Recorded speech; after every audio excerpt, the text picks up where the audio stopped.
مرتبہ بار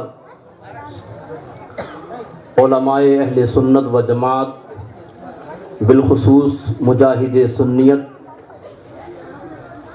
حضرت علامہ مولانا لال محمد صاحب قبلہ، دیگر علماء کرام اور اندلیب گلشن رسالت حضرت مولانا احسان صاحب قبلہ، محترم بزرگوں، نوجوان دوستوں، میری پردہ نشین خواتین ماں اور بہنوں، السلام علیکم ورحمۃ اللہ وبرکاتہ۔ وعلیکم السلام ورحمۃ اللہ وبرکاتہ۔ حضرات، اس سے پہلے کہ آج کی اس مبارک اور مقدس محفل میلاد بنام غوث الورا کانفرنس میں قرآن و حدیث کی روشنی میں کچھ اپنے خیالات کا اظہار کروں، 2-3 باتیں ذہن کی ڈائری پر نوٹ کریں۔ پہلی بات یہ کہ یہ جلسے، یہ محفلیں، یہ دھارمک سبھائیں علم حاصل کرنے کا، گیان پراپت کرنے کا بہترین ذریعہ ہوا کرتے ہیں۔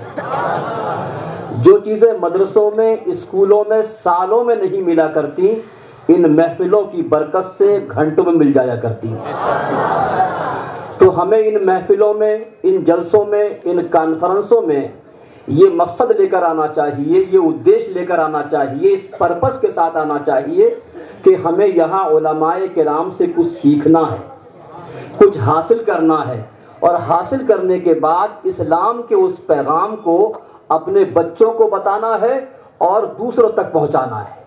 چونکہ ہمارے نبی کا فرمان ہے کہ بلغوا انی ولو آیا، پہنچا دو میری طرف سے اگرچہ دین کی ایک ہی بات ہو۔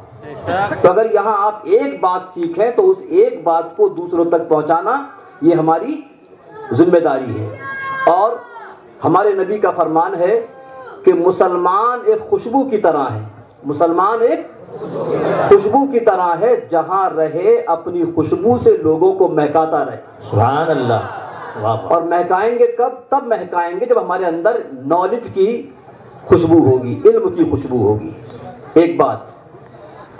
دوسری بات یہ، ہم مسلمان ہیں، اسلام ایک عالمگیر مذہب ہے، اسلام ایک وشویاپی دھرم ہے، اور مسلمان اس عالمگیر وشویاپی عالمی مذہب کو ماننے والی ایک وشویاپی قوم ہے۔ لہذا مسلمانوں کی ذمہ داری ہے کہ دنیا کی ہر زبان میں، ہندی، انگلش، فارسی، آپ کے محلے میں، آپ کے شہر میں جس زبان کے بولنے والے لوگ رہتے ہوں، اس زبان میں اسلام کا پیغام ان تک پہنچانا ہماری ذمہ داری ہے۔ سبحان اللہ۔ بے کہ شک ہم اسلام کا پیغام ان تک بے شک پہنچائیں، اور اگر ہم ایسا نہیں کر رہے ہیں تو ہم صحیح معنی میں اسلام کا پیغام نہیں پہنچا رہے ہیں۔ تیسری بات یہ کہ تقریر کا مقصد ہوتا ہے کہ جو کچھ بیان کیا جائے وہ سننے والے کے دل دماغ میں اتر جائے۔ سبحان اللہ۔ ہندی میں کہتے ہیں کہ دھرم، وہ پروچن کسے کہتے ہیں؟ دھرم پروچن کسے کہتے ہیں؟ ہندی سمجھتے ہیں آپ لوگ؟ دھرم پروچن کسے کہتے ہیں؟ تقریر کسے کہتے ہیں؟ تو ہندی میں کہا جاتا ہے کہ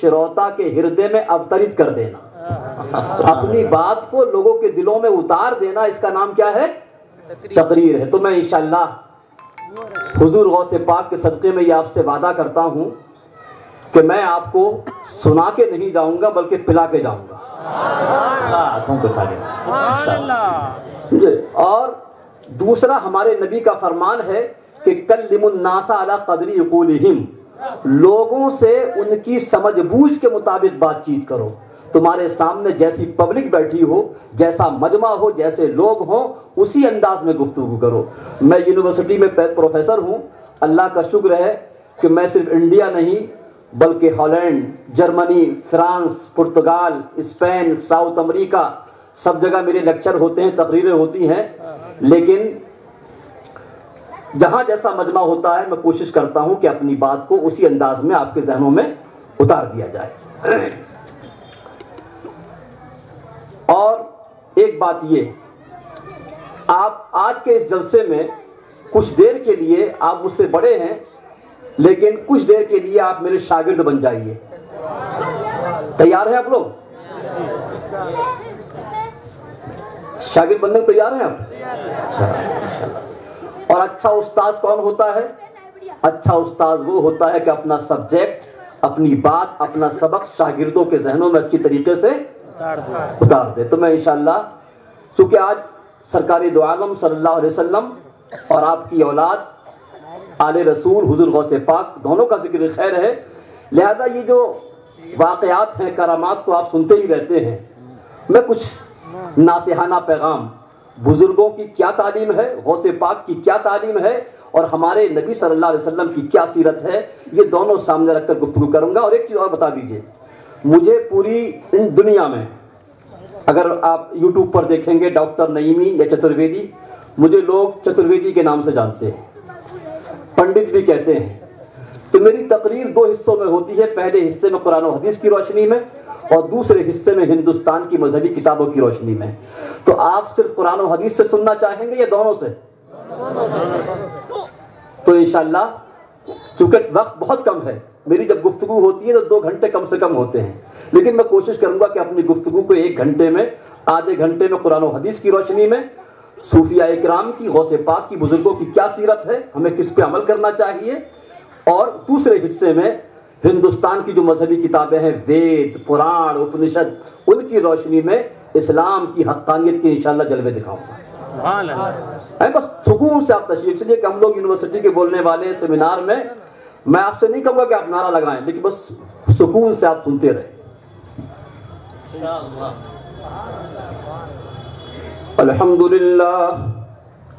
الحمدللہ وکفا وسلام علی عباده الذین اصطفى، اما بعد فاعوذ باللہ من الشیطان الرجیم، بسم اللہ الرحمن الرحیم، وما أرسلناك إلا رحمة للعالمين، آمنت بالله صدق الله العلي العظيم، ونحن على ذلك لمن الشاهدين والشاكرين، والحمد لله رب العالمين۔ وقت بہت کم ہے اور مجھے مختصر سے وقت میں آپ کو بہت کچھ میسج دینا ہے۔ حضرات، آئیے سب سے پہلے، آپ شاگرد ہیں، میں استاد ہوں، سب سے پہلے میں آپ کو الف بیتے پڑھاتا ہوں۔ کیا پڑھاتا ہوں؟ میرے ساتھ پڑھیے گا الف۔ آئیے ہم سب سے پہلے اللہ کے اس محبوب دانائے غیوب جناب محمد الرسول اللہ صلی اللہ علیہ وسلم کی بارگاہ میں محبت کا نذرانہ عقیدت پیش کرتے ہیں کہ جن کے بارے میں الف کہتا ہے اللہ کا رسول آ رہا ہے، بے کہتا ہے بانی اسلام آ رہا ہے، سبحان اللہ، تے کہتا ہے تاجدار عرب و عجم آ رہا ہے، سے کہتا ہے ثروت والا آ رہا ہے، جیم کہتا ہے جلیل القدر آ رہا ہے، سبحان اللہ، یہ کہتا ہے کوئی اور نہیں حبیب خدا آ رہا ہے، خے کہتا ہے خدا کا محبوب آ رہا ہے، دال کہتا ہے دو جہاں کا والی آ رہا ہے، زال کہتا ہے ذالک الکتاب کہنے والا آ رہا ہے۔ الف بیتے پڑھ رہے ہیں نا کہ الف سے لے کے بے تک، الف سے اللہ، بے سے، یہ بہت پڑھا ہے، لیکن آپ یہ دیکھیں کہ الف سے لے کے یہ تک اللہ کے محبوب کی شان میں یہ سارے حروف کہ جن سے دنیا کے تمام الفاظ بنتے ہیں، جو قرآن کے تمام الفاظ کی بنیاد ہیں، وہ کیا کہتے ہیں؟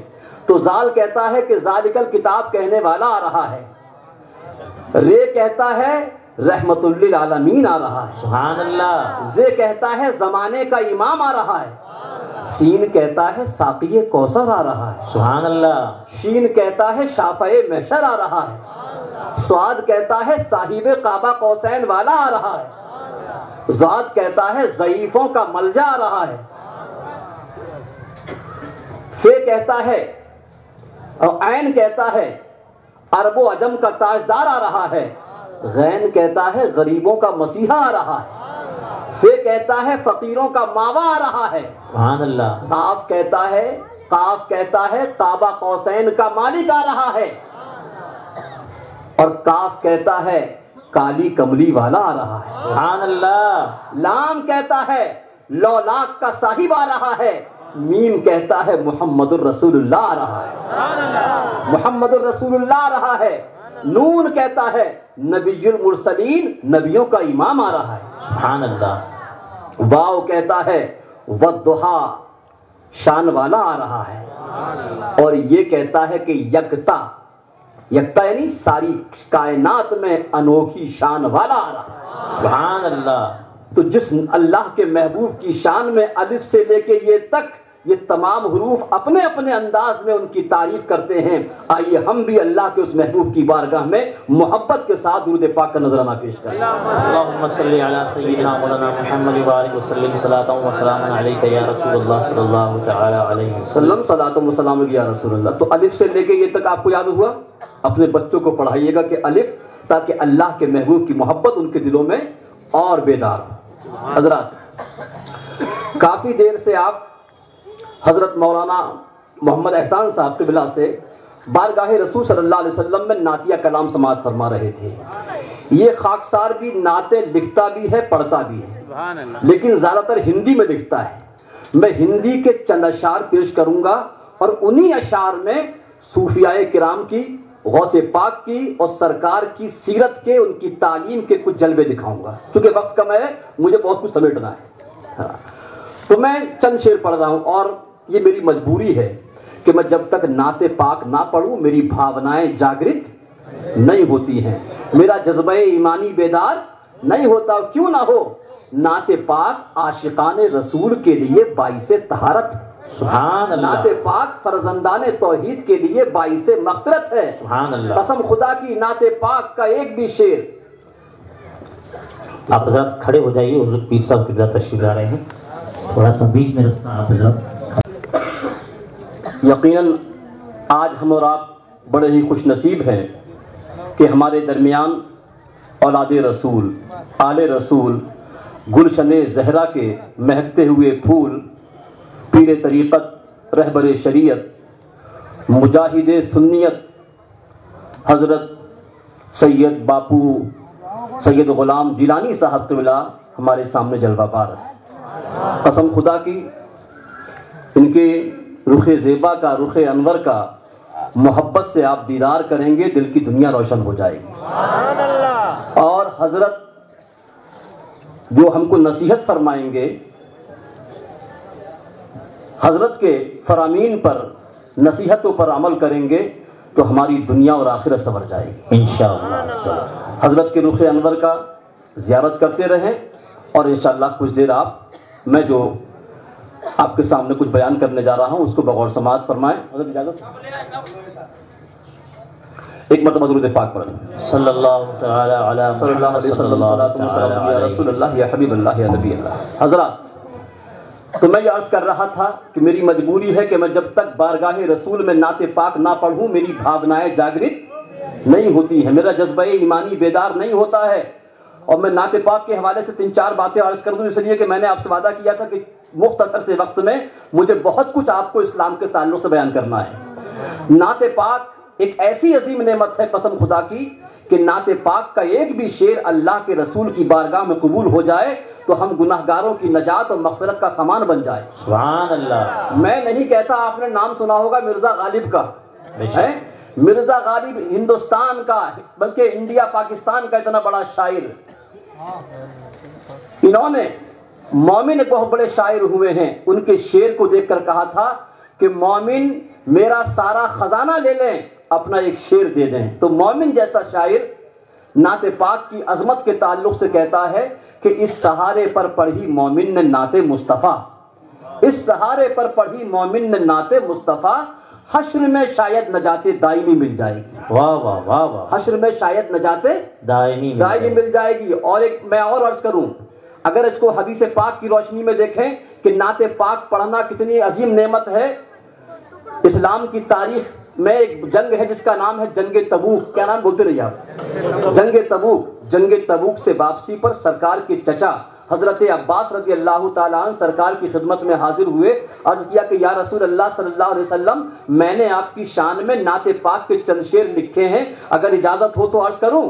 میرے آقا نے چچا سے نعت پاک سننے سے پہلے ارشاد فرمایا، چچا جان پڑھو، اللہ تمہارے منہ کو سلامت رکھے۔ سبحان اللہ۔ اللہ تمہارے منہ کو سلامت رکھے۔ تو ان بزرگوں کی موجودگی میں آپ کو یہ پیغام دینا چاہتا ہوں کہ مسلمانوں، اگر آپ چاہتے ہو کہ نبی سے رحمتیں حاصل کریں، برکتیں حاصل کریں، تو موبائل پر گانے مت سنو، غزلیں مت سنو، بلکہ نبی کی محبت میں نعتیں سنو۔ سبحان اللہ، انشاءاللہ۔ اس لیے کہ اگر نبی کی محبت میں موبائل پر نعتیں سنو گے تو میرے آقا نے منہ کی سلامتی کی دعائیں دی ہیں۔ قسم خدا کی، نعت پاک پڑھنے والا کبھی منہ کی خطرناک بیماری میں مبتلا نہیں ہوگا۔ تو اگر آپ چاہتے ہو کہ منہ کی، دماغ کی خطرناک بیماری سے محفوظ رہے تو سرکار کے عشق میں، محبت میں کیا پڑھیں؟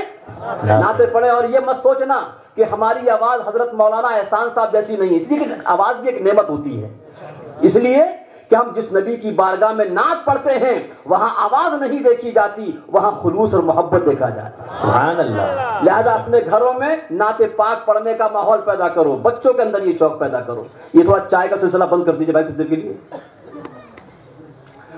اور دوسری چیز میں بڑی ذمہ داری سے عرض کر رہا ہوں نعت پاک کے حوالے سے، پوری اسلامک ہسٹری، پورا اسلامی اتہاس آپ پڑھ ڈالیے، پورے اسلامی اتہاس میں آپ کو کہیں نہیں ملے گا کہ میرے آقا صلی اللہ علیہ وسلم نے کبھی کسی نمازی کو انعام دیا ہو، کبھی کسی روزہ دار کو انعام دیا ہو۔ میرے آقا نے کبھی کسی نمازی کو انعام نہیں دیا، روزہ دار کو انعام نہیں دیا، زکوٰۃ دینے والے کو انعام نہیں دیا، حج کرنے والے کو انعام نہیں دیا، جہاد میں جانے والے کو انعام نہیں دیا۔ ہاں، مرتبے بتائے۔ نمازی سے کہا کہ جنت میں تمہارا یہ درجہ ہے، روزہ دار سے کہا کہ جنت میں تمہارا یہ مقام ہے، حج کرنے والے سے کہا کہ تمہارا یہ مقام ہے، جہاد میں جانے والے سے کہا کہ یہ مرتبہ ہے، لیکن کبھی کسی کو آپ نے انعام نہیں دیا۔ میرے آقا نے 2 مرتبہ حیات طیبہ میں اور 1 مرتبہ پردہ فرمانے کے بعد 3 مرتبہ اگر کسی کو انعام دیا ہے تو نعت پڑھنے والوں۔ سبحان اللہ۔ کس کو انعام دیا ہے؟ معلوم ہوا کہ میرے آقا نعت پڑھنے والوں کو انعام دیتے ہیں، تو اگر آج بھی گھر میں نعت پاک کی محفل منعقد کرو گے تو اللہ کے رسول انعامات سے نوازیں گے۔ بے شک۔ 1 مرتبہ میرے آقا نے حضرت حسان کو انعام دیا، حسان بن ثابت کو، اور 1 مرتبہ کعب بن زہیر کو انعام دیا، واقعہ بہت لمبا ہے، اور تیسری مرتبہ پردہ فرمانے کے بعد جو آپ سنتے ہیں موبائل پر، مولایا صلی وسلم دائماً ابدا علی حبیبی کا خیر الخلق کلہم، علامہ بوصیری نے لکھا یہ قصیدہ بردہ شریف، ان پر فالج کا اٹیک ہو گیا۔ کہے گا فالج کا اثر ہو گیا، چارپائی پر لیٹ گئے، نہ چل سکتے تھے نہ پھر سکتے تھے۔ سرکار کے عشق میں، محبت میں قصیدہ لکھا، اور قصیدہ جب لکھا تو ایک دن سرکار کو قصیدہ اتنا پسند آیا کہ ان کے خواب میں آئے اور ان کے جسم پر ہاتھ پھیرا اور ان کو چادر اڑائی۔ جب علامہ بوصیری بیدار ہوئے تو محسوس ہوا کہ جیسے کبھی زندگی میں بیمار ہی نہیں ہوئے تھے۔ سبحان اللہ، واہ واہ واہ، اللہ اکبر، یا رسول اللہ، زندہ باد زندہ اور باد۔ وہ چادر مبارک جسم کے اوپر موجود تھی۔ عربی میں کہتے ہیں چادر کو بردہ، کیا کہتے ہیں؟ بردہ، اس لیے اس نعتیہ قصیدے کا نام ہی ہو گیا قصیدہ بردہ شریف۔ سمجھ رہے ہیں ہم؟ تو معلوم ہوا کہ سرکار نے پردہ فرمانے کے بعد بھی انعام دیا ہے۔ تو اگر آپ چاہتے ہو کہ آپ کو اللہ کے رسول انعامات سے نوازیں، آپ کی پریشانیاں دور ہوں، تو نعت پاک کی محفلیں منعقد کرو۔ اور میں حضرت اگر اجازت ہو تو کعب بن زہیر کا بھی واقعہ عرض کر دوں کہ یہ کعب بن زہیر بہت بڑا گستاخ رسول تھا۔ کون تھا؟ گستاخ رسول تھا۔ اتنا بڑا گستاخ تھا کہ میرے آقا کی بارگاہ سے اس کے لیے شوٹ وارنٹ جاری ہو گیا۔ میرے آقا نے فرمایا کون ہے جو کعب بن زہیر کی گردن قلم کر کے لے کے آئے گا؟ ان کے بھائی اسلام لا چکے تھے۔ جب بھائی کو معلوم ہوا کہ نبی کی بارگاہ سے میرے بھائی کی گستاخی پر، چونکہ نبی کی بارگاہ میں یہ گستاخانہ شعر لکھتا ہے، اپنے اشعار میں بدتمیزی کرتا ہے اور نبی نے قتل کرنے کا حکم دے دیا ہے، تو بھائی سے کہا کہ اب بھی توبہ کر لے، اب بھی وقت ہے۔ کہا کیا راستہ ہے؟ کہا کہ آج تک تو ان کی بارگاہ میں گستاخی کرتا رہا، اب سچے دل سے توبہ کر کے ان کی شان میں نعتیہ قصیدہ لکھ۔ سبحان اللہ۔ اس نے قصیدہ لکھا جو اسلامی تاریخ میں مشہور ہے، قصیدہ بانت سعاد۔ کیا نام ہے؟ شاگرد تو ہر ایک چیز یاد ہونا چاہیے۔ قصیدہ بانت سعاد، اس نے قصیدہ لکھا۔ یہ چپکے سے نبی کی بارگاہ میں لے کر آئے، اور جب نبی کی بارگاہ میں آئے، جیسے ہی نبی کے چہرے سے مطلب یہ آمنا سامنا ہوا، اس نے کچھ نہیں کیا، کھڑے ہو کر قصیدہ پڑھنا شروع کر دیا۔ سبحان اللہ، ادھر یہ قصیدہ پڑھتا جاتا ہے، نبی کا غصہ ٹھنڈا ہوتا جاتا ہے۔ سبحان اللہ۔ نبی کا غصہ ٹھنڈا ہوتا جاتا ہے، یہاں تک کہ جب قصیدہ پورا ہوتا گیا سرکار کو ایک مرتبہ اتنا جوش آیا کہ محبت میں آ کر کے اپنی چادر مبارک، چادر رحمت اتار کر اس کو اڑا دی۔ سبحان اللہ، ہے تو معلوم ہوا کہ سرکار نے جو گستاخ تھا سچے دل سے توبہ کری، قصیدہ لکھا تو سرکار نے اس کو انعام سے عطا فرمایا۔ سبحان اللہ۔ اب یہ انعام عطا فرمایا، چادر رحمت عطا فرمائی۔ اور قسم خدا کی چادر کون سی تھی معلوم ہے آپ کو؟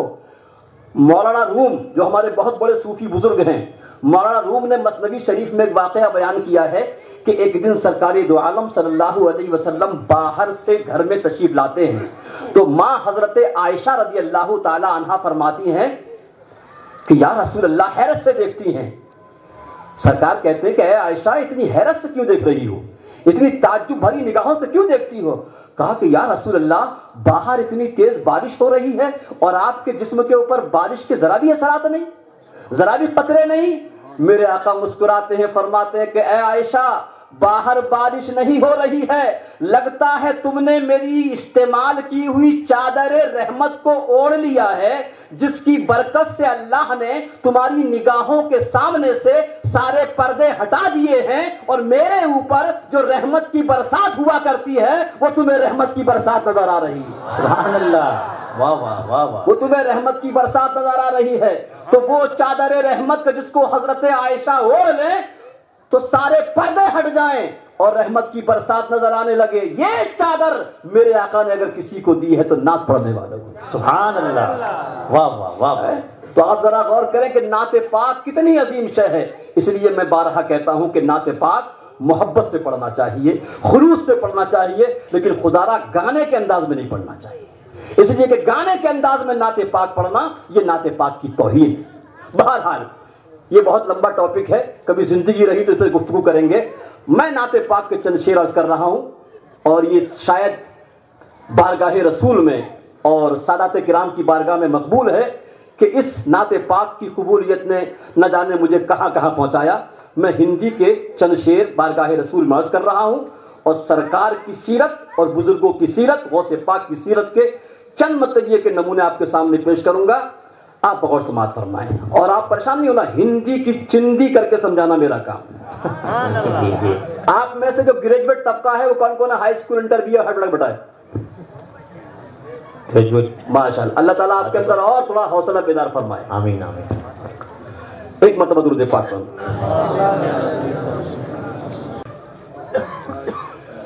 سب سے سندر، سب سے سندر، سب سے اتم صلی اللہ علیہ وسلم۔ سبحان اللہ۔ اتم مانے سب سے اعلیٰ، اور سارے جگ کے آپ پریتم صلی اللہ علیہ وسلم۔ سبحان اللہ کہیے، سبحان اللہ۔ پریتم مانے محبوب، ہمارے نبی رب کے بھی پریت اور جگ کے پریت، رب کے بھی محبوب اور سارے۔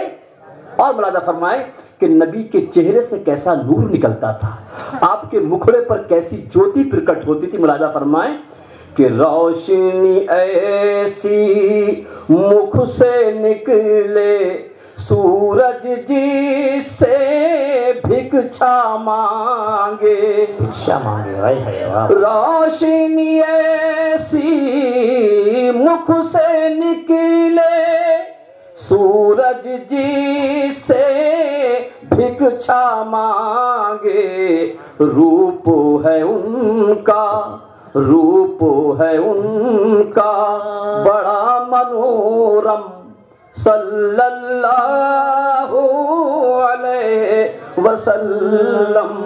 سب سے سندر، منورم انتہائی دلکش، لاجواب۔ اور ملاحظہ فرمائیں پیارے نبی کا اخلاق دیکھیں، کردار دیکھیں۔ آج ہم کو پیارے نبی کی اسی سیرت پر عمل کرنے کی ضرورت ہے، بے شک اسی اخلاق کو اپنانے کی ضرورت ہے، اسی آچرن کو اپنے مطلب یہ کہ زندگی میں لانے کی ضرورت ہے۔ میرے آقا صلی اللہ علیہ وسلم کو لوگ گالیاں دیا کرتے تھے، پتھر مارا کرتے تھے، زخمی کیا کرتے تھے، لیکن میرے آقا صلی اللہ علیہ وسلم کبھی کسی کے لیے بد دعا نہیں فرمایا کرتے تھے۔ میدان احد میں دندان مبارک کو شہید کیا گیا، طائف میں پتھر مارے گئے، زخمی کیا گیا، ایک صحابی اللہ کے رسول کی بارگاہ میں حاضر ہوئے، عرض کیا کہ یا رسول اللہ صلی اللہ علیہ وسلم، یہ ظالم آپ کو ستاتے ہیں، پتھر مارتے ہیں، زخمی کرتے ہیں، اے اللہ کے رسول ان کے لیے بد دعا فرمائیے، ان کے اوپر لعنت بھیجیے۔ میرے آقا صلی اللہ علیہ وسلم یہ سننے کے بعد جلال میں آتے ہیں اور فرماتے خبردار، آج کے بعد ایسا جملہ اپنی زبان سے مت نکالنا۔ اور میرے نبی نے ارشاد فرمایا انی لم ابعث لعانا ولکنی بعثت داعیا ورحمہ، خبردار آج کے بعد ایسا جملہ اپنی زبان سے مت نکالنا، اس لیے کہ اللہ نے مجھے دنیا میں لوگوں پر لعنت بھیجنے کے لیے نہیں، بد دعا کرنے کے لیے نہیں، بلکہ اللہ نے مجھے دین حق کی دعوت دینے کے لیے، اور اللہ نے مجھے ساری کائنات کے لیے رحمت بنا کر دی۔ سبحان اللہ، واہ، اللہ اکبر، یا رسول اللہ، زندہ باد زندہ باد، جشن غوث اعظم 11ویں شریف، سبحان اللہ۔ دین حق کی دعوت دینے کے لیے تو میرے آقا صلی اللہ علیہ وسلم کبھی کسی کے لیے بد دعا نہیں فرمایا کرتے تھے، بلکہ کیا کیا کرتے؟ صبر کیا کرتے تھے، سنیم کیا کرتے تھے، اور یہی ہم کو تعلیم دی ہے۔ بلکہ جو ہمارے علماء کرام ہیں، امام ہیں، ان کو تو اور زیادہ صبر کرنے کی ضرورت ہے، ہمیں صبر کرنے کی تعلیم دی ہے۔ اچھا میں آپ سے یہاں پوچھتا ہوں، چونکہ میں دوسرے مذاہب پڑھاتا ہوں، میں آپ سے پوچھتا ہوں، بتائیے کہ دنیا کا ہر مذہب کہتا ہے، دنیا کا ہر دھرم کہتا ہے کہ جو تمہارے ساتھ اچھا کرے تم اس کے ساتھ اچھا کرو، جو تمہارے ساتھ اچھا کرے تم اس کے ساتھ اچھا کرو۔ پھر اسلام میں اور دوسرے دھرموں میں انتر کیا ہے؟ اسلام بھی کہتا ہے، فرق کیا ہے؟ کیا فرق ہے؟ غور سے سنو، اچھی طرح سبق یاد رکھو۔ اسلام میں اور دوسرے دھرموں میں انتر یہ ہے، فرق یہ ہے، دنیا کے دوسرے مذہب کہتے ہیں کہ جو تمہارے ساتھ اچھا کرے تم اس کے ساتھ اچھا کرو، جو تمہارے ساتھ بھلائی کرے تم اس کے ساتھ بھلائی کرو، لیکن اسلام کہتا ہے، پیغمبر اسلام کہتے ہیں کہ جو تمہارے ساتھ اچھا کرے تم اس کے ساتھ بھی اچھا کرو، اور جو تمہارے ساتھ برا کرے اس کے ساتھ بھی اچھا کرو۔ سبحان اللہ، واہ واہ واہ، جو تمہارے ساتھ برا کرے تم اس کے ساتھ بھی اچھا کرو۔ یہی اسلام کی تعلیم ہے، یہی اسلام نے ہم کو سبق دیا ہے۔ اگر اسلام کی تعلیم کا آپ مشاہدہ کریں گے، میرے آقا صلی اللہ علیہ وسلم سے کسی نے پوچھا کہ یا رسول اللہ سب سے اچھا مسلمان کون ہے؟ اچھا یہ بتائیے کہ آپ ہم سب بزرگوں کے ماننے والے ہیں، ہم سب اچھے مسلمان بننا چاہتے ہیں، چاہتے ہیں نا؟ چاہتے ہیں؟ اچھا کون نہیں چاہتا ہے؟ جو اچھا مسلمان بننا چاہتا ہے، حضور غوث پاک کے نقش قدم پر چلنا چاہتا ہے، ہاتھ اٹھا کر بتائے سب۔ آئیے میں دیتا ہوں فارمولہ کہ سب سے اچھا مسلمان ہونے کا نسخہ کیا ہے، سب سے اچھا مسلمان کون ہوتا ہے۔ آئیے ہم حدیث پاک کی روشنی میں دیکھتے ہیں۔ میرے آقا صلی اللہ علیہ وسلم سے کسی نے پوچھا کہ یا رسول اللہ صلی اللہ علیہ وسلم سب سے اچھا مسلمان کون ہے، سب سے اچھا اسلام کیا ہے؟ تو میرے نبی نے ایک حدیث میں ارشاد فرمایا کہ من سلم المسلمون من لسانہ و یدہ، سب سے اچھا مسلمان وہ ہے کہ جس کے ہاتھ سے، جس کی زبان سے دوسرے مسلمان سرکشت رہے۔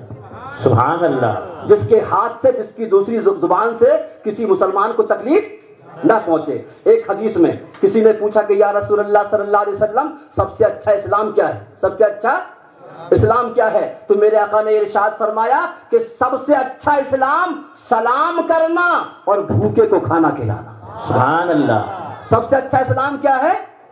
سلام کرنا اور بھوکے کو کھانا کھلانا۔ اب ذرا غور کریں، میرے آقا نے یہ نہیں فرمایا مسلمان کو کھانا کھلانا، انسان کو کھانا کھلانا، بلکہ ارشاد فرمایا، عام کامن فرمایا کہ بھوکے کو کھانا کھلانا۔ اب بھوکا چاہے مسلمان ہو، بھوکا چاہے غیر مسلم ہو، بھوکا چاہے انسان ہو، بھوکا چاہے جانور ہو، جو بھوکا ہو اس کو کھانا کھلانا، یہی سب سے اچھا سبحان اللہ اسلام ہے۔ اور آج خانقاہوں میں، حضرت سید غلام گیلانی صاحب کی خانقاہ میں جو لنگر کھلایا جاتا ہے، کیا کھلایا جاتا ہے؟ لنگر کھلایا جاتا ہے۔ آپ نے جو بھی لنگر غوثیہ کھلایا، کیا کھلایا؟ لنگر غوثیہ کھلایا، یہ سرکار کی اسی سنت پہ عمل ہوتا ہے، سرکار کی، اس لیے کہ یہ صوفیاء کرام، یہ غوث پاک، بزرگان دین، سرکار دو عالم صلی اللہ علیہ وسلم کے سچے جانشین ہیں۔ ان سچے جانشینوں نے سرکار کی سنت پر، سیرت پر ہر طریقے سے عمل کر کے دکھایا ہے۔ آج جو خانقاہوں میں لنگر کھلایا جاتا ہے، کوئی بھی آتا ہو سب لنگر کھاتے ہیں، سب فیضیاب ہوتے ہیں، اور یہی بزرگوں کی تعلیم ہے، یہی بزرگوں کی تعلیم ہے۔ آپ نے نام سنا ہوگا حضرت بابا فرید الدین گنج شکر کا، نام سنا ہے؟ حضرت خواجہ نظام الدین محبوب الہی کے پیر و مرشد ہیں۔ حضرت خواجہ قطب الدین بختیار کاکی کے مرید ہیں. آپ ذرا دیکھیں، آپ کی خانقاہ میں آج آپ لوگ جاتے ہو حضرت کے پاس کہ حضرت دعا کر دیجئے، تعویذ فرما دیجئے. اس زمانے میں بھی لوگ بابا فرید الدین گنج شکر کے پاس جاتے تھے کہ حضرت پریشان ہیں کاروباری اعتبار سے، بچے کی شادی کرنا ہے، بیماری ہے، حضرت دعا کر دیجئے، تعویذ دے دیجئے. تو بابا فرید الدین گنج شکر فرماتے تھے تمہارے لیے ابھی دعا نہیں کریں گے، ابھی تعویذ نہیں دیں گے. کہا حضرت کیوں؟ پریشان ہو کر آئے، کیوں نہیں دیں گے؟ کہا کہ پہلے ہمارے یہاں کچھ کھاؤ، پہلے ہمارے یہاں کچھ کھاؤ، کچھ پیو. اور آپ فرماتے تھے کہ من زار حی ولم یذق منہ شیئا فکأنما زار میتا، جس شخص نے کسی زندہ انسان سے ملاقات کی اور اس کے یہاں کچھ نہ کھایا پیا تو وہ ایسا ہی ہے جیسے مردہ انسان سے ملاقات کی. معلوم ہوا کہ زندوں کا طریقہ یہ ہے کہ جب ان کے یہاں جاؤ تو کھاؤ بھی، اور جب تمہارے یہاں کوئی آئے تو ان کو کھلاؤ پلاؤ. یہ کس کی تعلیم ہے؟ یہی خانقاہوں میں لنگر، یہ جو لنگر غوثیہ ہوتا ہے، یہ اسی کی ایک مثال ہے. اور بابا فرید الدین فرماتے تھے کہ اسلام کے 5 رکن ہیں. کتنے رکن ہیں؟ 5. کیا کیا ہیں؟ توحید، نماز، روزہ، زکوٰۃ اور حج. لیکن آپ فرماتے تھے کہ ان 5 کے علاوہ ایک چھٹا رکن اور ہے.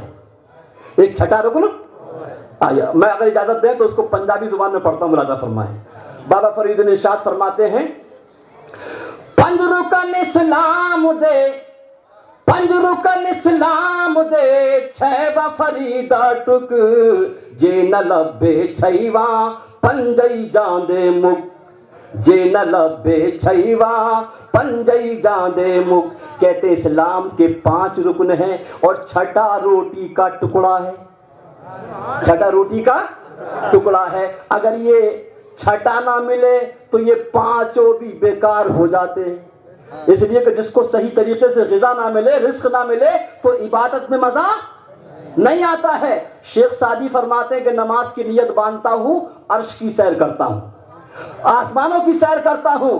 اور جب نماز میں خیال آتا ہے کہ صبح کو بیوی بچے کیا کھائیں گے، خرچ کیسے پورا ہوگا، تو یہ خیال عرش سے فرش پہ لے آتا ہے، آسمان سے زمین پہ لے آتا ہے. اس لیے بزرگوں نے فرمایا ہے کہ عبادت کے ساتھ ساتھ یہ بھی دعا کرو کہ اللہ تعالی ہمیں رزق حلال عطا فرمائے. اس لیے کہ اگر حلال رزق نہیں ہے، روزی نہیں ہے، تو عبادت میں مزہ نہیں آتا ہے.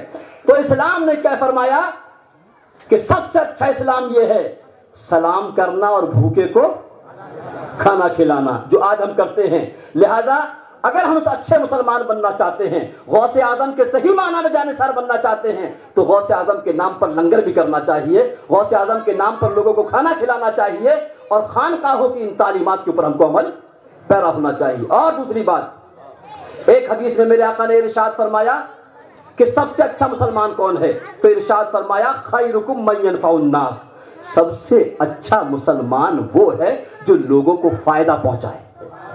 کون ہے جو لوگوں کو فائدہ پہنچائے؟ اپنے ہاتھ سے، اپنی زبان سے، اپنے سوچ سے. اور جو لوگوں کا دل دکھائے وہ اچھا مسلمان نہیں ہو سکتا ہے. اس لیے مسلمانوں، بزرگوں کی تعلیم یہ ہے کہ کبھی کسی کا دل نہیں دکھانا چاہیے. اور ہمارے آقا کا بھی یہی فرمان ہے. میں ایک حدیث پاک بیان کر کے آگے بڑھتا ہوں. توجہ ہے آپ کی؟ اچھا، اب تک سمجھ میں آ رہا ہے؟ سن رہے ہیں یا پی رہے ہیں آپ؟ اچھا، ملاحظہ فرمائیں کہ ہم کو کبھی کسی کا دل نہیں دکھانا چاہیے. یہ صوفیاء کرام جو خانقاہوں میں بیٹھے ہیں، یہ خانقاہیں محبت کا پیغام دیتی ہیں، محبت کا پرتیک ہے. اللہ کے صلی اللہ علیہ وسلم کا یہی پیغام ہے، کبھی کسی کا دل نہیں دکھانا چاہیے، لوگوں کے کام آنا چاہیے. سب سے اچھا مسلمان وہ جو لوگوں کے کام آئے.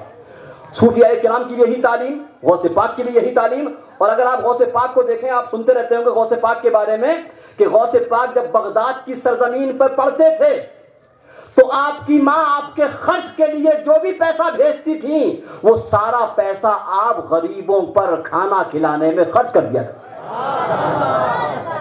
آپ نے سنتے رہتے ہو بارہا.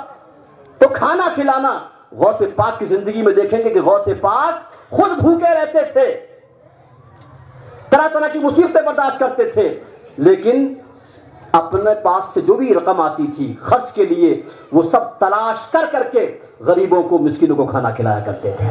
اور تو ملاحظہ فرمایا، اجماع کر رہا تھا کہ ہمیں لوگوں کے لیے فائدہ مند بننا چاہیے، فائدہ پہنچانا.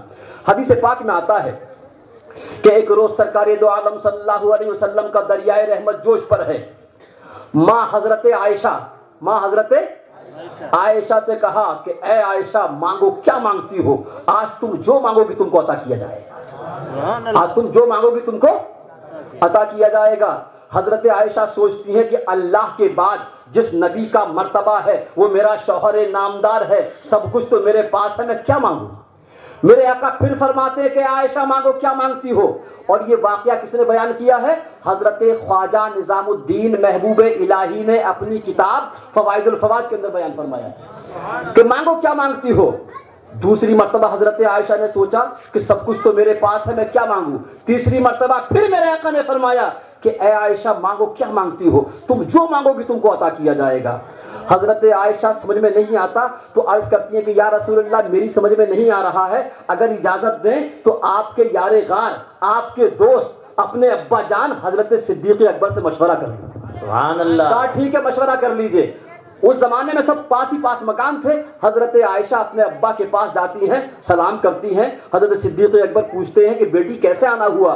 کہا کہ ابا جان عجیب مسئلہ ہے، آج سرکار کا دریائے رحمت جوش پر ہے، بار بار فرما رہے ہیں کہ مانگو کیا مانگتی ہو، مانگو کیا مانگتی ہو، دنیا کے بارے میں، آخرت کے بارے میں جو مانگو گی تم کو عطا کیا جائے گا. سبحان اللہ. معلوم ہوا کہ میرے آقا مالک کائنات، بے شک بے شک مختار کائنات ہیں. حضرت صدیق اکبر فرماتے ہیں، خوش ہو جاتے ہیں. کہا بیٹی میں بتاتا ہوں کیا مانگنا ہے، لیکن وعدہ کرو کہ میرے آقا جو بتائیں گے مجھے آ کے فوراً بتاؤ. سبحان اللہ. کہا کہ ٹھیک ہے بتائیں گے. تو حضرت صدیق اکبر فرماتے ہیں کہ اے بیٹی جاؤ تم جا کے معلوم کرنا کہ یا رسول اللہ صلی اللہ علیہ وسلم جب آپ معراج شریف کو تشریف لے گئے تو آپ مکہ سے بیت المقدس تک کس طرح گئے؟ آپ نے بتایا ہمیں معلوم ہے.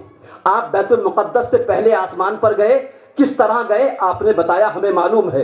پہلے آسمان پر کس نبی سے ملاقات ہوئی، دوسرے آسمان پر کس نبی سے ملاقات ہوئی، تیسرے آسمان پر کس نبی سے ملاقات ہوئی، پانچویں پر، ساتویں پر کس نبی سے ملاقات ہوئی، کیا کیا حالات پیش آئے، آپ نے کیا کیا دیکھا، جو آپ نے بتایا ہمیں سب معلوم ہے. لیکن یا رسول اللہ معراج شریف میں ان تمام کے علاوہ رب کے درمیان اور آپ کے درمیان، محبوب اور محب کے درمیان کچھ راز و نیاز کی باتیں بھی ہوئی تھی.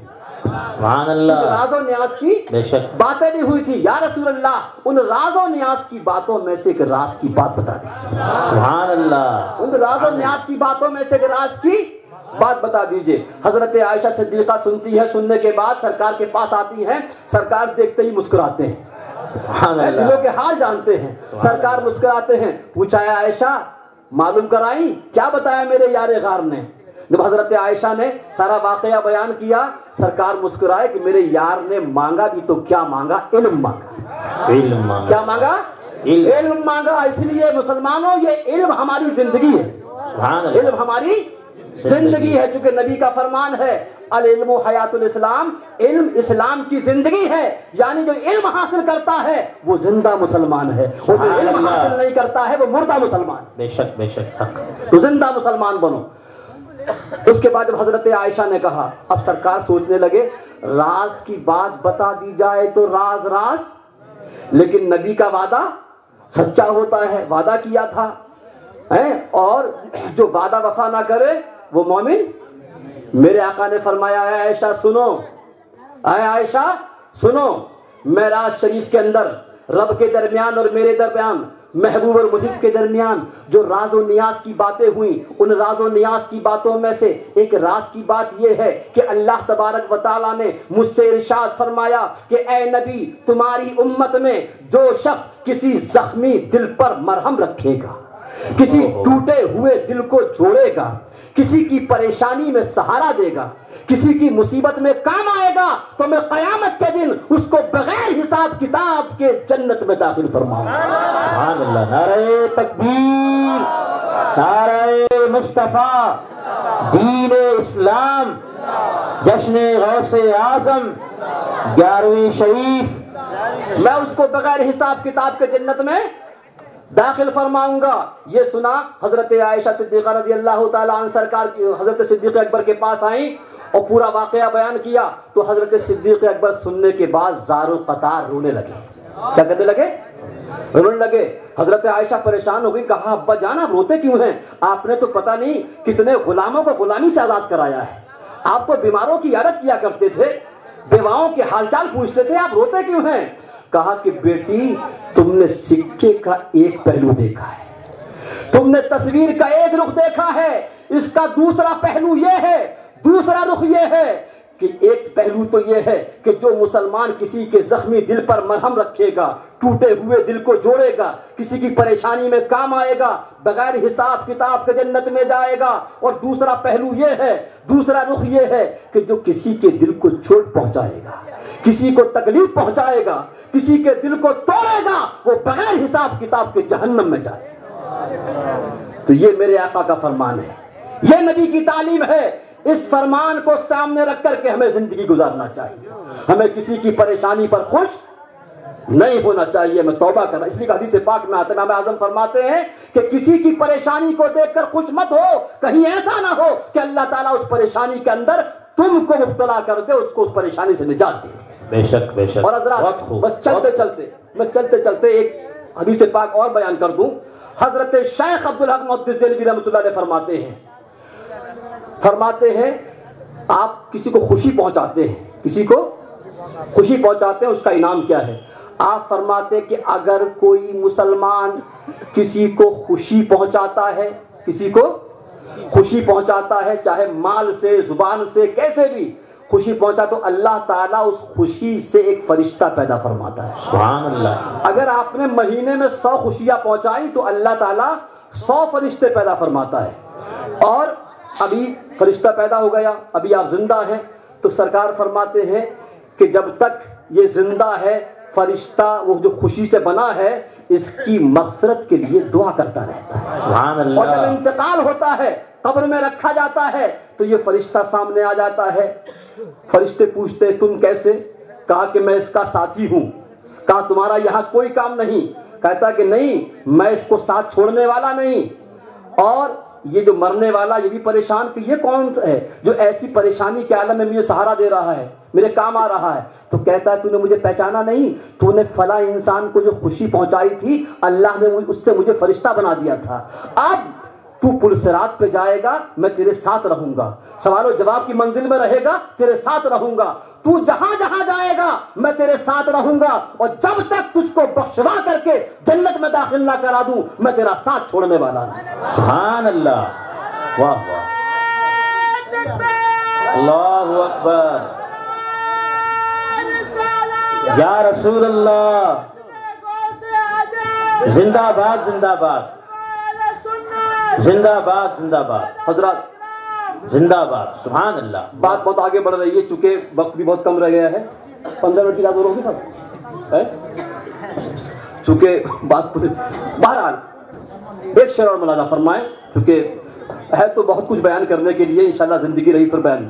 تو سب سے اچھا اسلام یہ ہے کہ لوگوں کو فائدہ پہنچایا جائے، خوشی پہنچائی جائے۔ یہی صوفیاء کرام کی تعلیم ہے، یہی بزرگان دین کی تعلیم ہے۔ میرے آقا صلی اللہ علیہ وسلم کے گھر میں 2 مہینے تک چولہا نہیں جلتا تھا، کھجوروں پر پانی پر گزارا کیا کرتے تھے، لیکن آپ کے دروازے پر کوئی مانگنے والا آتا تھا تو میرے آقا اس کو واپس نہیں کیا کرتے تھے۔ ارے اسلام قرآن نہیں، ہندوستان کا ایک بہت بڑا پروفیسر ہے جس کا نام ہے کے.ایس. راما کرشنا راؤ، وہ اپنی کتاب دا پروفیٹ محمد صلی اللہ علیہ وسلم میں لکھتا ہے کہ محمد صلی اللہ علیہ وسلم اتنے بڑے دانی تھے، اتنے بڑے دیالو تھے کہ آپ کے دروازے پر کوئی مانگنے والا کسی بھی دھرم کا آتا تھا اور گھر میں دینے کے لیے سامان نہیں ہوتا تھا تو پیغمبر اسلام لوگوں سے ادھار لے کر مانگنے والے کی ضرورت پوری فرما دیا تھا، سبحان اللہ۔ لیکن آپ کے دروازے سے کسی کو واپس نہیں فرمایا کرتے تھے۔ ملاحظہ فرمائیں کہ پیٹ سے پتھر باندھے رہنا، خود نہ کھانا دان میں دینا، پیٹ سے پتھر باندھے رہنا، خود نہ کھانا دان میں دینا۔ یا رسول اللہ، دین دکھی کے، دین مانے غریب، دین دکھی کے تم ہو ہمدم صلی اللہ علیہ وسلم، سب سے سندر۔ اور میں ایک پیغام اور دیتا ہوں، زمانے کے حالات کو سامنے رکھیے۔ آج لوگ کہتے ہیں کہ پیغمبر اسلام نے اتیاچار کی تعلیم دی ہے، پیغمبر اسلام نے ظلم کی تعلیم دی ہے، اسلام تلوار سے پھیلا ہے۔ مسلمانوں اس دور میں پیغمبر اسلام کی سیرت، ان کی تعلیم کو لوگوں کے سامنے بیان کرنا بہت ضروری ہے، اس لیے کہ اخبار، ٹی وی سب تمہارے خلاف بول رہے ہیں، تم اتنا بھی نہیں کر سکتے کہ پیغمبر اسلام نے جو تعلیم دی ہے ہم لوگوں تک پہنچائیں۔ ہمیں دنیا کو پیغام دینا چاہیے کہ لوگوں، پیغمبر اسلام نے پوری زندگی میں کبھی کسی پر تلوار نہیں چلائی، پیغمبر اسلام نے کبھی ظلم کی تعلیم نہیں دی ہے، پیغمبر اسلام نے کبھی اتیاچار کی تعلیم نہیں دی ہے۔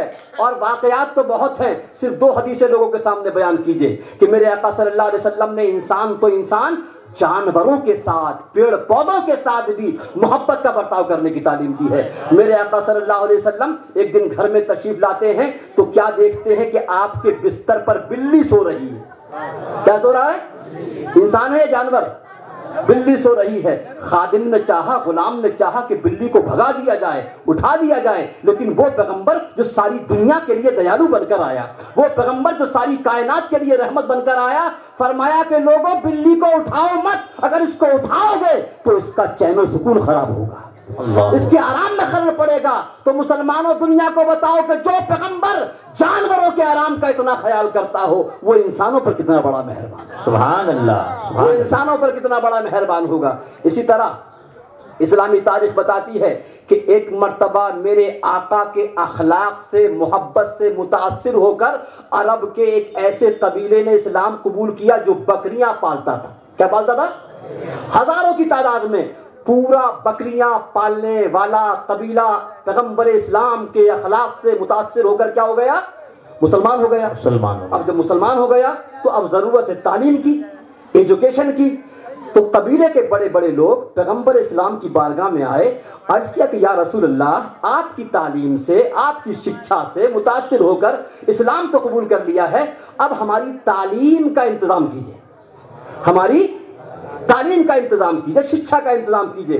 تو میرے آقا نے فرمایا ٹھیک ہے، تمہاری تعلیم کا انتظام کر دیں گے، لیکن ابھی تمہیں 2 تعلیم دیتے ہیں۔ کتنی تعلیم؟ ابھی 2 تعلیم دیتے ہیں۔ کہا کہ پہلی تعلیم یہ ہے، پہلی تعلیم یہ ہے کہ نماز کی پابندی کرو۔ کیا کرو؟ نماز کی پابندی کرو۔ مسلمانوں، یہ نماز دنیا اور آخرت کی کامیابی کی کنجی ہے۔ میرے نبی نے بھی فرمایا، وہ خواجہ غریب نواز نے بھی فرمایا کہ قیامت میں سب سے پہلے نماز کے بارے میں پوچھا جائے گا۔ اور حضور غوث پاک کی بھی یہی تعلیم ہے کہ اگر کامیابی چاہتے ہو، حضور غوث پاک کے سچے جانثار ہو تو 5 وقتہ نمازی بنو۔ بے شک کامیابی چاہتے ہو تو نمازی بنو۔ چاہتے ہو کہ تعویذ مل جائے، کامیابی ہو جائے گی، قسم خدا کی اگر نماز نہیں پڑھو گے کوئی تعویذ کام نہیں آئے گا۔ اس لیے کہ نبی کا فرمان ہے کہ جو فجر کی نماز چھوڑتا ہے پھر کاروبار کی تلاش میں نکلتا ہے تو اس کے ساتھ شیطان ہوتا ہے۔ جب تمہارے ساتھ شیطان ہوگا تو کاروبار میں برکت ہوگی۔ آئیے ہم غوث پاک کی روشنی میں دیکھتے ہیں کہ غوث پاک کو منا رہے ہیں۔ حضور غوث پاک کی بارگاہ میں ایک مرید آیا جمعے کے روز۔ کیا کے روز آیا؟ جمعے کے روز آیا، کہنے لگا حضرت بہت کماتا ہوں، بہت پیسہ آتا ہے، لیکن پیسہ ادھر آتا ہے ادھر چلا جاتا ہے، برکت نہیں ہوتی ہے۔ حضور غوث پاک نے بہت سنجیدگی سے سنا، پھر اس سے پوچھا کہ بتاؤ تمہارا مکان کہاں پر ہے؟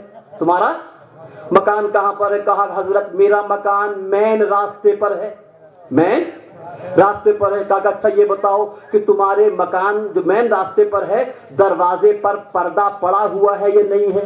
کہا کہ حضرت پردہ پڑا ہوا نہیں ہے۔ کہا کہ اچھا جاؤ جا کے پردہ ڈال دینا، دروازے پر پردہ ڈال دینا۔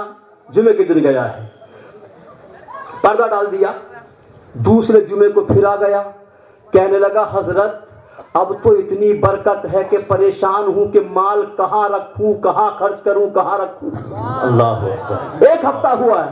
کہا حضرت کوئی کام نہیں کیا، جو پہلے نماز پڑھتا تھا اب بھی پڑھتا ہوں، پہلے جو وظیفہ پڑھتا اب بھی پڑھتا ہوں، کوئی نیا کام نہیں کیا، صرف ایک پردہ ڈالا ہے، اس کے اندر حکمت کیا ہے، راز کیا ہے؟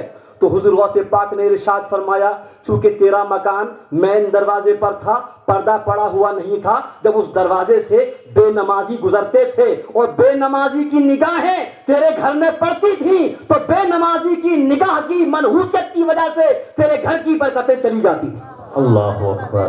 تیرے گھر کی برکتیں چلی جاتی تھی. تو ذرا غور کریں کہ جس گھر میں بے نمازی کی نگاہ پڑ جائے اس گھر کا بیڑا غرق ہو جائے, اور جس گھر میں بے نمازی خود موجود ہو, جس برتن میں کھاتا ہو, جس چرپائی پہ سوتا ہو, جس گھر میں رہتا ہو, کیا وہاں برکتیں آ سکتی ہیں؟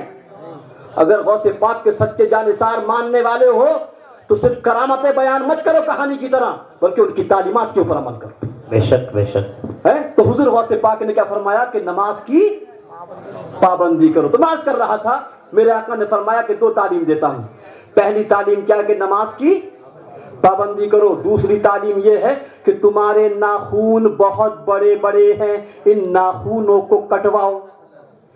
تو قبیلے کے سردار کہنے لگے کہ یا رسول اللہ آپ نے فرمایا کہ نماز کی پابندی کرو, سمجھ میں آتا ہے نماز میں بندگی ہے, نماز میں بھکتی ہے, نماز میں اسپریچول ڈیولپمنٹ ہے, لیکن جو آپ نے فرمایا کہ ناخون کاٹو اس کا کیا فلسفہ ہے, یہ سمجھ میں نہیں آیا.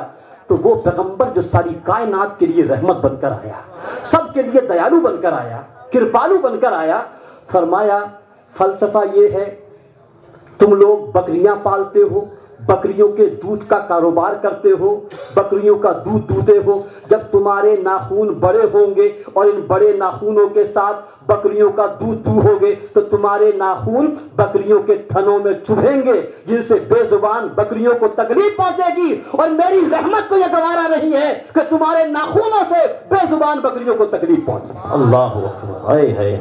واہ. تو دنیا کو بتاؤ کہ جو پیغمبر جانوروں پر ناخون کی تکلیف گوارا نہ کرتا ہو وہ انسانوں پر ظلم و ستم کیسے گوارا کر سکتا ہے؟ بے شک. اور میں دوسرے مذاہب پڑھاتا ہوں, دوسرے مذہب میں بڑی ذمہ داری ساتھ کر رہا ہوں. دنیا کے کسی دھرم نے, کسی مذہب نے یہ تعلیم نہیں دی کہ کوئی جانور پیاس سے مر رہا ہو, کتا پیاس سے مر رہا ہو, اس کو پانی پلاؤ, اس کے بدلے میں تمہارے لیے ثواب ہے, جنت ہے. اگر یہ تعلیم ہے تو میرے آقا صلی اللہ علیہ وسلم, سبحان اللہ, کہ میرے آقا صلی اللہ علیہ وسلم نے جانوروں کے ساتھ بھی محبت کا برتاؤ کرنے کی تعلیم. اور پیڑ پودے, آپ نے سنا ہوگا کہ میرے آقا جب اسلامی فوج بھیجتے تھے, کیا بھیجتے تھے؟ اسلامی فوج بھیجتے تھے, نصیحت کرتے تھے کہ جا تو رہے ہو لیکن خبردار ان کی عورتوں سے چھیڑ چھاڑ مت کرنا, بچوں پہ تلوار مت چلانا, بوڑھوں سے چھیڑ چھاڑ مت کرنا, اور ان کے پیڑ پودوں کو, ان کی فصلوں کو تباہ و برباد مت کرنا. اس لیے میں کہتا ہوں کہ اس سے اسلام کا رشتہ تو نہیں ہو سکتا, اس سے اسلام کا رشتہ تو نہیں ہو سکتا جس نے پیڑوں پہ ستم ڈھا کے قیامت کی ہے. ارے 1400 سال کی تاریخ اٹھا کر دیکھو, ہم نے جنگوں میں بھی فصلوں کی حفاظت کی ہے. سبحان اللہ. ہم نے جنگوں میں بھی فصلوں کی حفاظت کی ہے. بس آخری شعر ملاحظہ فرمائیں, اور ہندوستان کی مذہبی کتابوں سے چند شعر, اس لیے کہ پورا وقت بہت شارٹ وقت ہے. درود پاک پڑھیں. محمد صلی اللہ علیہ وسلم. کہ میرے آقا صلی اللہ علیہ وسلم دان دیا دونوں کا بہترین سنگم ہے, کہ رب ہے داتا اور ہے مالک, اس نے بنایا تم کو وترک. وترک کہتے ہیں تقسیم کا, ڈسٹریبیوٹر ہے جی. واللہ یوتی وانا قاسم, بخاری شریف کی حدیث ہے. رب ہے داتا اور ہے مالک, اس نے بنایا تم کو وترک, دان دیا